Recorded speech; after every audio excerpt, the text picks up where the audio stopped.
Во однос на зголемување на растот, можам да кажам дека кумулативно во однос на 2020 година до 2026 година, значи растот на кумулативна основа, реален раст на бруто домашниот производ ќе изнесува 35,4%, односно на номинално ниво 52% раст во однос на 2020 година.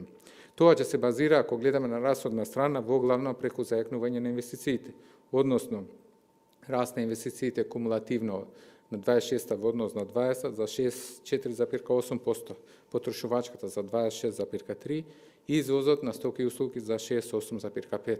Ова врз основа на концептот за зголемување на продуктивноста и конкурентноста на нашата економија. Кумулативниот раст на продуктивноста на трудот ќе биде околу 15% при номинален реален раст на плати за 11,4%.